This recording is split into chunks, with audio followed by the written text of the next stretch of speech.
ਵਾਹਿਗੁਰੂ ਜੀ ਕਾ ਖਾਲਸਾ, ਵਾਹਿਗੁਰੂ ਜੀ ਕੀ ਫਤਿਹ.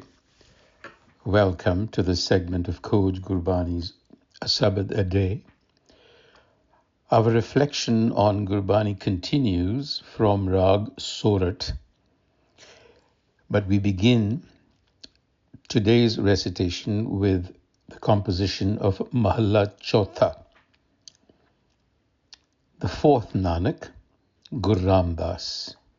So it is Sorat Mahalla Chautha Kar Pehla, to be sung in the first beat. And the recitation.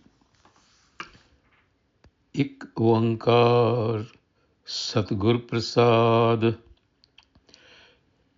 This is the header, signifying Ik Oankar as oneness, being and becoming at the same time, and we will actually see that in the Sabbath as well. This oneness is being and becoming at the same time. Sargun aap nirgun vi ohe. And this realization is Satgur Prasad. It is a realization that is a gift.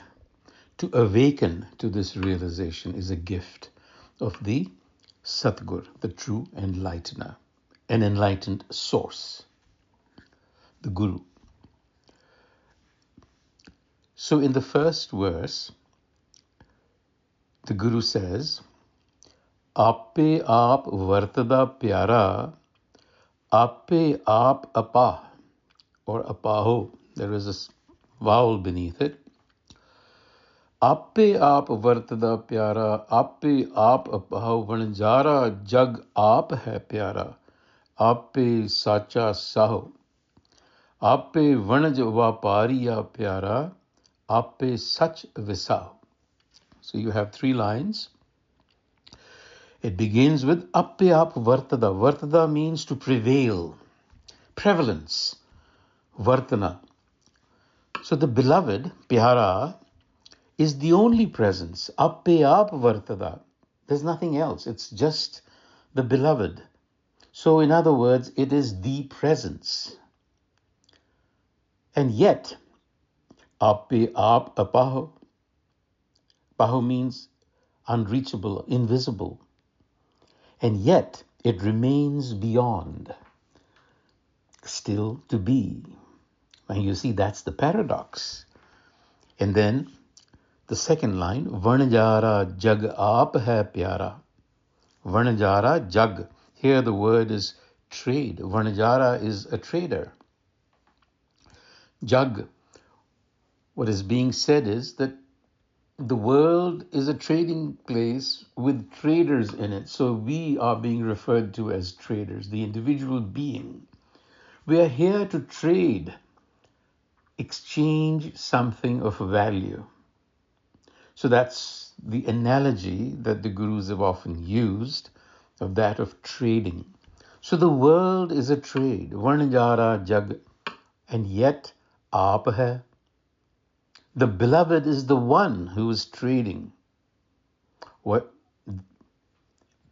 it means is that the Pyara, the beloved, sits behind every creature. It's sitting in us. And it is sitting in you. And we are the ones trading, or so we think. But actually, the entire trade is being initiated by the Pyara, the beloved, because it is the Karan, it is the cause, the first cause, right? Aape Sacha Shah. Not only that, but it is also the eternal banker who funds the trade. So, in the language of trading or business, this beloved is bankrolling its own trading. And so, Aape Vanj Vapariya Pyara, Aape Sach Visa. So it is the merchant, the trade, and the trust that goes between them, because trading is done on trust as well. I mean, apart from all the contractual obligations, there is a matter of trust that is always a given. So this description actually is the fundamental Sikhi doctrine, if you will, if you want to call it a doctrine. I would call it a philosophy or outlook. This is a mystical view of reality. So it's paradoxical because this reality is both immanent within everything and transcendent, which means that not everything is in it in the same way. So it is a non-dual presence that transcends form and concept. So we shouldn't see this logically. We cannot see this logically, which is why the Guru is constantly cautioning us. The intellect is an inadequate tool to understand the reality in which we live. So don't look at it as a logical contradiction, but see it as a mystical realization. So you realize, how is it same and not the same? The example of the ocean and the wave. The ocean is in every wave, and yet it is not the wave itself. So this is the realization that should come to us from the Guru. And life, of course, is a marketplace where we trade. What do we trade? We trade our deeds, our intentions, ego, love. And it's just that behind the mask of every trader sits the beloved. In short, all that exists, our actions, their fruits, the medium of exchange is none other than the self in manifestation. If you recall a few Shabads ago, the Guru was instructing us that what you see is simply a manifestation of something that cannot be seen. The same idea.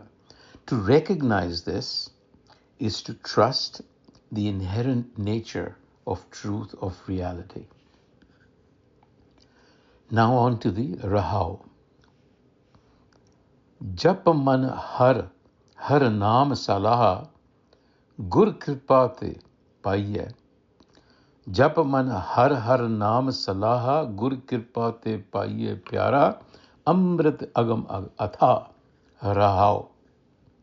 So the mind is being cajoled, it's being addressed. O mind, japa man, meditate on the name. And I call it the name today because I think we need to start getting used to the idea that Naam is ultimately indescribable. And so when it says name, Naam as in name, we ought to take it as a singular plural noun. So meditate on this that is around you and sing to its virtues. So while we might understand Naam to be divine wisdom, divine presence, self-knowledge, virtue, depending on the context, we have to be cautious. None of these definitions can grasp the totality of Naam. It remains Naam, the name that names everything, but which itself remains unnamed. Another way of looking at it is that Naam is essence. It is the presence, Vartada. Everything, it is the presence in everything there is. Jeta kita, teta now. It is not visible, but it shapes, it transfigures the visible world. Naam cannot be grasped intellectually, as we said. It requires a deeper, more profound awareness than your ordinary day-to-day consciousness. The ego is very superficial. So it takes an enlightened source, the Guru. Gur kripa te paiye, pyara, amrit agam atha. So we need the Guru to show us the way. It takes an enlightened source to awaken us. And what it awakens us to is amrit agam atha, the nectar of immortality. In other words, recognition of the self, which is boundless, agam atha, and profoundly deep. The second verse. Aape sun sab vekhda pyara, mukh bole aap muhao. Aape ujjad paenda pyara, aap vikhale raho. Aape hi sab aap hai pyara, aape ve parvaho. Aape, it's all about the self, the beloved. The beloved hears and it sees. The beloved speaks through every mouth. It speaks through all of us. Pyara mukh bole, aap muhao. Aape ujjad paenda. It puts us on the difficult path, in the wilderness, if you will. Ujjad is wilderness. And yet, it shows us the path. Aape vikhale raha. It is in everything, and everything is in it. Aape hi sab aap hai. And yet it remains carefree. Pyara aape ve parva. Again, the emphasis here is that there is really no other. The doer, the observer, the speaker are one. When the Guru awakens us to this realization, that happens only when the ego is dissolved. Because the ego separates, you see. The ego is consciousness that works in a subject-object environment. You need the subject, which is the ego. You need an object that is being either addressed or looked at. And then you need the medium between the two, the senses. So the ego has to dissolve. This separation has to dissolve. And we have to recognize that this is all divine play. And it is about surrendering to this deeper unfolding. It's not about blaming and merit and so on.